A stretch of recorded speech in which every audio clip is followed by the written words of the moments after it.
मित्राच्या विधवा सासूला तिच्या घरी सोडायला गेलो. येताना उशीर झाल्यामुळे मुक्कामी थांबलो आणि रात्रभर मित्राच्या विधवा सासूला मित्राच्या घरी नवीन पाहुणी आली होती. दिसायला तर मित्राच्या बायकोसारखीच होती, पण एकदम सुंदर होती दिसायला. सोहमने अंदाज काढला की वहिनीची बहीण असेल. सोहमचा मित्र रोहनचं नवीनच लग्न झालं होतं.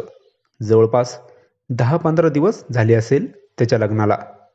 सोहम त्याच्या मित्राच्या घरी नेहमी जात होता. सोहम अगोदर बाहेरच राहत होता.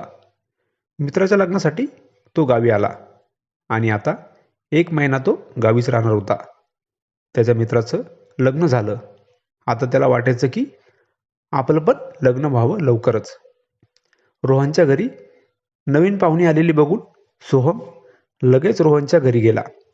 त्याला वाटलं की ती पाहुणी रोहनच्या बायकोची बहीण असेल, त्यामुळे त्याची नजर काही तिच्यावरून हटेना. नंतर तो रोहनच्या बायकोजवळ गेला आणि तिला म्हणाला, "वहिनी, तुमची बहीण आहे का ही?" रोहनची बायको सोहमला म्हणाली, "नाही नाही, ती माझी मम्मी आहे." सोहम तर शॉकच झाला होता, कारण रोहनची सासू तर त्याच्या बायकोच्या वयाची वाटत होती आणि आतापर्यंत सोहम मित्राच्या सासूवर नजर ठेवून होता. तो रोहनच्या बायकोला म्हणाला, "वहिनी, तुम्ही खरं बोलत आहात का?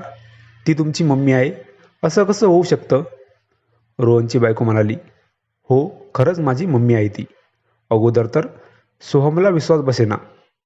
नंतर त्याने त्याच्या मित्राला विचारलं, तेव्हा त्याला पटलं. रोहन त्याला म्हणाला, "ती माझी सासू आहे आणि ती विधवा आहे. त्यांना एकच मुलगी आहे, फक्त माझी बायको."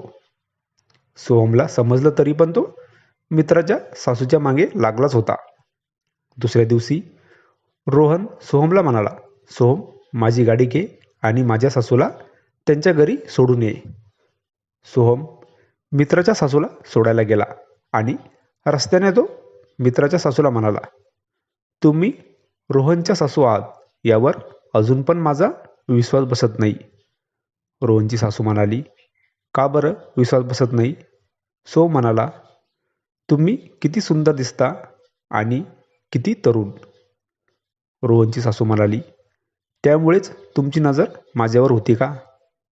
सोहम थोडा शरमला, कारण मित्राच्या सासूला समजलं होतं की सोहमची नजर त्यांच्यावर आहे.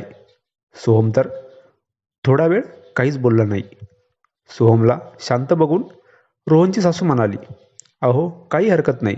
तुमचा गैरसमज झाला असेल आणि तसं पण मला नवऱ्याचं प्रेम खूप कमी भेटलं." मित्राची सासू सोहमला असं बोलू लागली होती की ती सोहमला जणू इशाराच देत होती की तिला ती कमी जाणवत आहे, कारण ती विधवा होती. घरी पोहोचल्यावर उशीर उशीर झाला होता. मित्राची सासू सोहमला म्हणाली, "खूप उशीर झाला आहे. तुम्हाला परत जायला रात्र होईल. आज थांबा मुक्कामी इथेच." सोहम अगोदर नाही बोलला, पण मित्राची सासू त्याला म्हणाली, "माझं नाही ऐकणार का?